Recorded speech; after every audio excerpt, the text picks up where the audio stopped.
The fabric of our world is littered with strange doorways if you know where to look for them. Tears, portals, anomalies, all leading to places and planes beyond human imagining and understanding. And SCP-2317, otherwise known as a door to another world, certainly fits that description.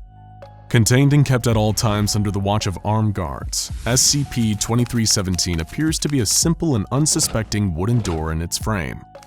It hardly looks like it requires such extreme round-the-clock security, or needs a strange, secretive ritual that the Foundation performs, presumably to keep the door closed.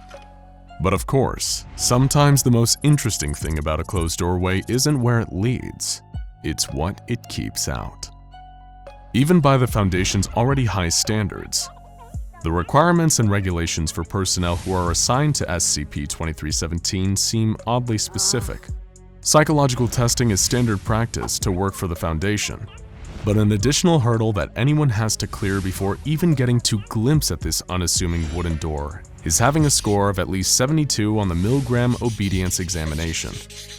It is also mandatory that personnel assigned to maintaining it are both unmarried, with no children or next of kin, as well as an unwavering, unquestioning loyalty to the Foundation, pure devotion to its code and objectives.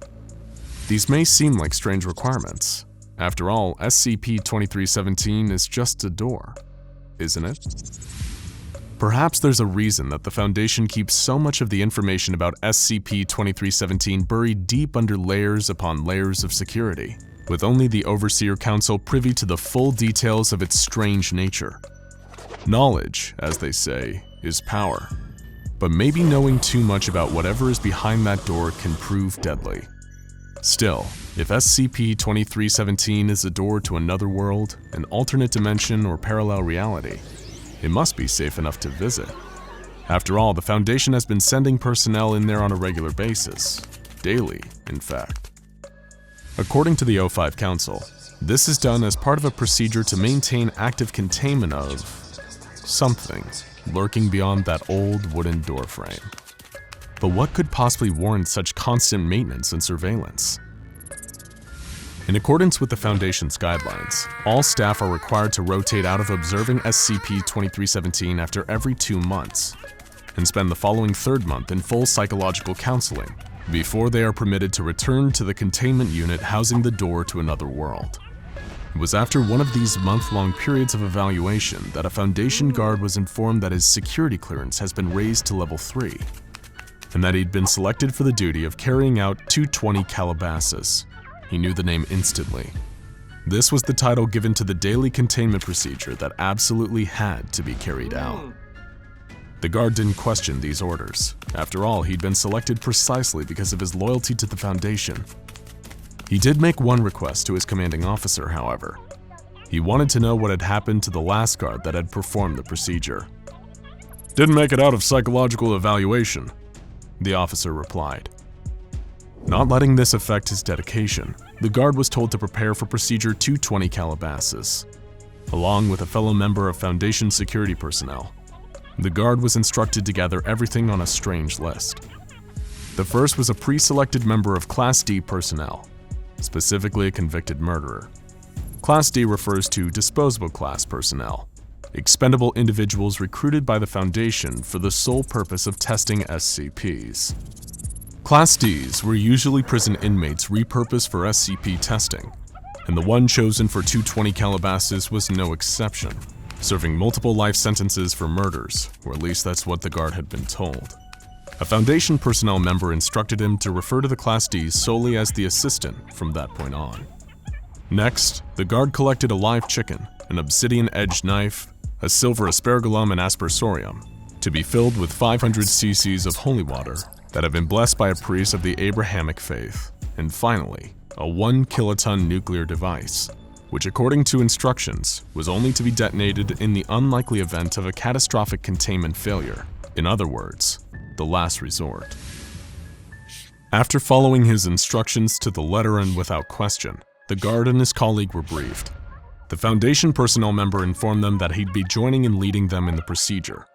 The staff member also specified that henceforth he'd be referred to as the Celebrant until the completion of 220 Calabasas.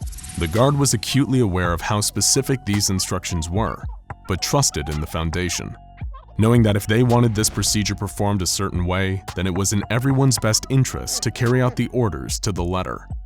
But what the Celebrant then went on to explain raised far more questions about SCP-2317 and the nature of Procedure 220 Calabasas.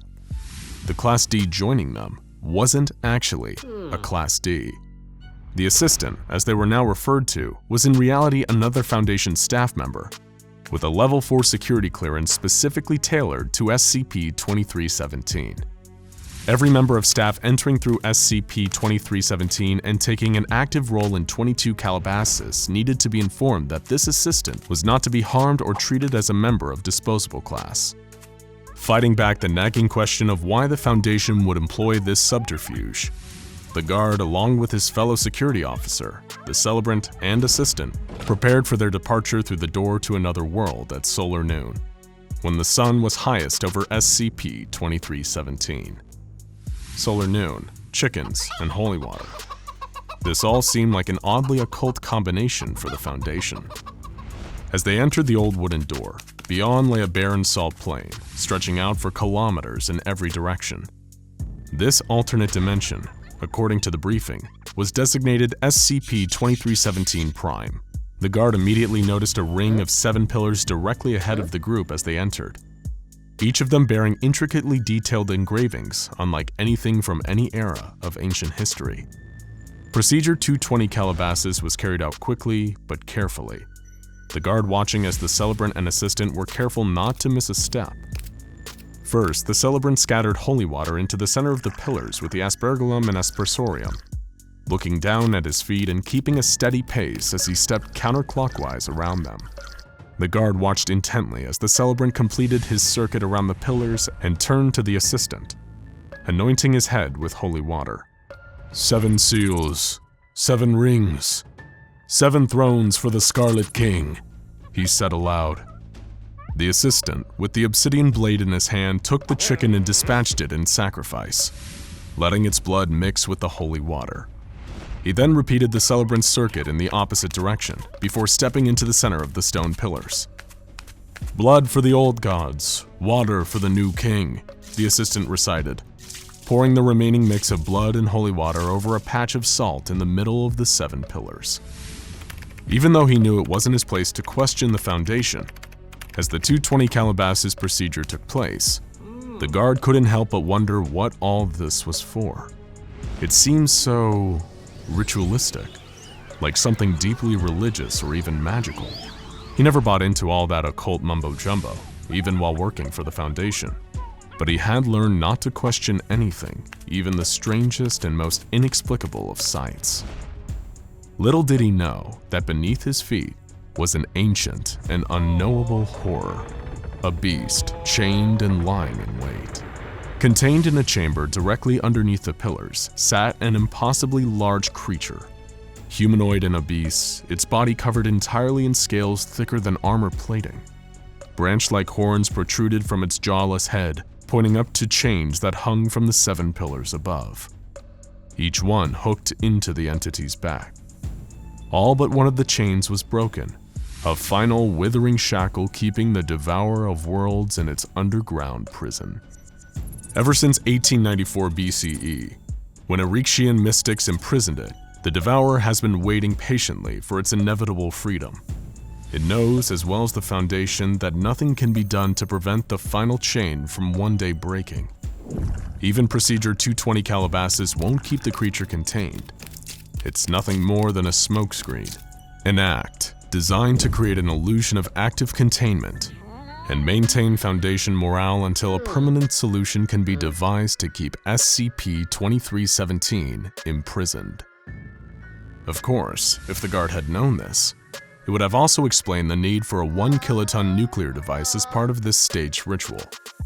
Procedure 220 Calabasas had all the components to trick everyone below the O5 Council, emulating religious and occult rituals, the increased level of security surrounding the procedure and its purpose. and telling staff that any failure to correctly and completely perform the 220 Calabasas procedure will result in an XK-class end-of-the-world scenario. All these elements work together to conceal the truth that one day the Devourer will escape and lay waste to our dimension. Knowledge is power, and maybe knowing too much truly is deadly. Perhaps if the guard had learned any of this, he'd have understood why his predecessor never made it out of psychological evaluation. Maybe if he had questioned the purpose of Procedure 220 Calabasas, he'd have learned the true nature of SCP-2317 and what that doorway kept out. But he was loyal to the Foundation through and through. As the team finished performing 220 Calabasas and returned through the wooden door, the guard took one last glance over his shoulder at the vast salt plain. The entire dimension was calm, silent, but not peaceful. It was patient. The entity had waited centuries for its time, and now all it would take was the breaking of this seventh and final chain. One day. The door was closed behind the guard as he, the celebrant, the assistant, and his fellow security officers stepped back through. Their work done and, as far as they knew, preventing catastrophe for another day. Only the Foundation higher-ups, the Overseer Council, are aware of the true danger posed by SCP-2317 and its sole inhabitant. Current predictions are that at some point within the next 30 years, the Devourer of Worlds will be freed. Any and all attempts to repair or recreate the chains holding it in place have so far failed. As such, the O5 Council has elected to continue providing Foundation personnel with the ignorant hope that Procedure 220 Calabasas is an effective strategy for containment. As we've said, sometimes the most interesting thing about a closed door isn't where it leads, it's what it keeps out. In the case of SCP-2317, the unassuming wooden door holds at bay an ancient creature of untold power that will one day break free and wreak havoc in our dimension. Nothing the Foundation does can prevent it, or keep it contained behind the door to another world. And only the Overseer Council knows that any and all efforts to do so are futile. With all that in mind, we can only hope that the doorway of SCP-2317 stays closed, at least for a little while longer. Now go check out SCP-3008 Trapped in IKEA and SCP-106 The Old Man Explained for more peeks behind the door of our reality into the world of the frightening and strange.